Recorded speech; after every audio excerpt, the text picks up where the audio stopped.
Very nice. So why did God create the universe then? What's the point of the universe? This is working very nicely now. Finite aspect, just realize, oh my goodness, I'm part of this infinite little air within my finger. Realize I'm just a part of the air in the room. That's a wonderful feeling. So that's great. So what's the universe for now? Free will. Okay, so that's going to be the symptom of the answer.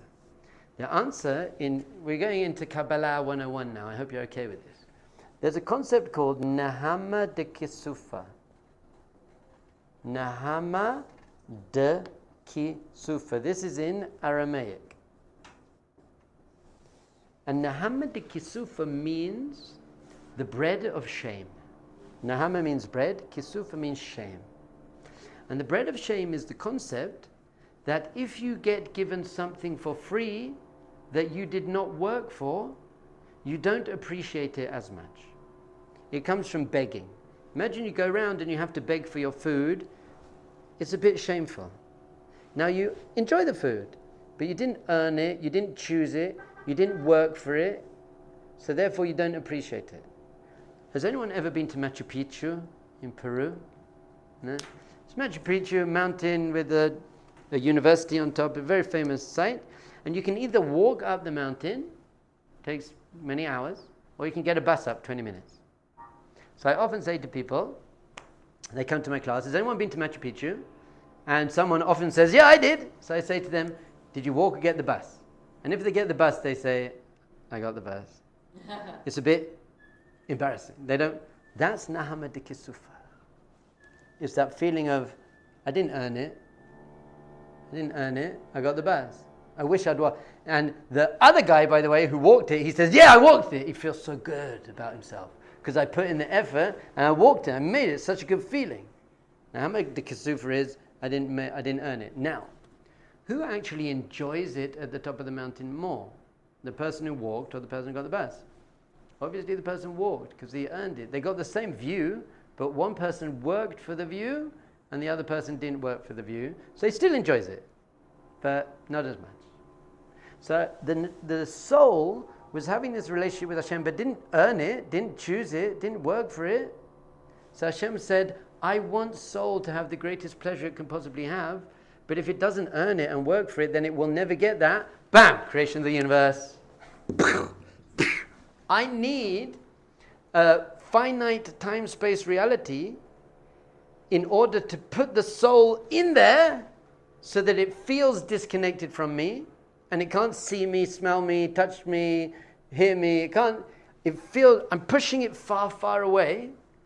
Obviously, nothing could be far away. Hashem's in the universe as well, but covered up here. The world is called the Olam, which comes from the word He'elem, which means to be hidden. So Hashem's hidden in the world. We can't see Hashem in the world. So Hashem says, in order for the soul to be able to get the ultimate pleasure of the relationship with God, it needs to choose it and earn it. And it can only do that if I send it down, so to speak, into a physical reality.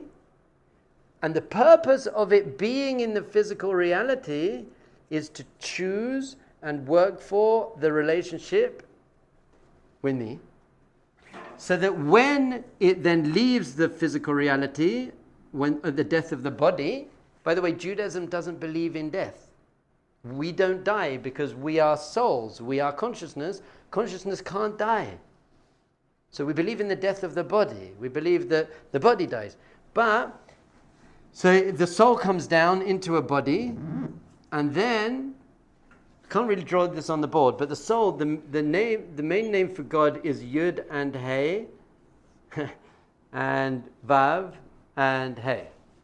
So the Kabbalistic masters teach us that your body is actually made up of those letters. Your head is like a Yud, and then you have your torso, which is like a He, and this is a Vav, and then your legs are another He. So the body itself is a representation of even these letters of God's name, Yud and He and Vav and He. I put a Kuf instead of a He because you're not meant to write God's name. Fine. So then, soul comes into body for, let's say, 100 years, And then body dies, and then soul goes back up, so to speak. But now, soul, after this world, can enjoy the ultimate pleasure of connection with God. Why? Because it worked for it. It earned it. It built it. It climbed the mountain. This world is about climbing the mountain. So that when you die, the soul goes back and it gets rid of Nahama de Kisufa. The purpose of this world is to get rid of the bread of shame so you can have a truly pleasurable relationship with God in the world to come. That's it. Beautiful. And then what's heaven and hell? Heaven and hell in Judaism is when the soul goes back up, if it didn't earn it and work for it, it has Nahama de Kisufa. It's like, oh, I feel the shame. It's not God punishing you. God's not punishing you. It's you realize, hold on, I wasted I've still got Nahama de Kisufa. And heaven is, yes, I made it. Hell is, I got the bus up. Heaven is, I walked up. That's what hell and heaven is in Jewish thought. By the way, Hashem's really kind, so he sends you down again if you didn't manage first time. You got another chance, another chance, another chance. So this world, Hashem created in this world in order for us to choose and earn the relationship with Hashem. Yes? So when you say that about heaven and hell, it's just us realizing what we could have done. Because I heard that there's no such thing as heaven and hell, and it's Olam HaNeshamas. So is hell really us there realizing what we could have done, and that's hell? So we don't like the word hell, we say Gehinnom. But Gehinnom is a state of realizing that you let yourself down. But it's not eternal. It's for a little while, and then you cleanse yourself and you try again. But there is a state of being after the soul leaves the body where it's suddenly, they say you feel a bit naked. You're a bit naked. And it's a bit embarrassing. That's what it is. Yeah. So someone who was a good person and someone who was a bad person, they both get the same reward, but one worked for it and one was not with the Kisufa. What do you mean? Meaning that you said that the person still gets the reward, it's just the bread of shame. No, but the bread of shame takes away from the reward. So it's not the same reward.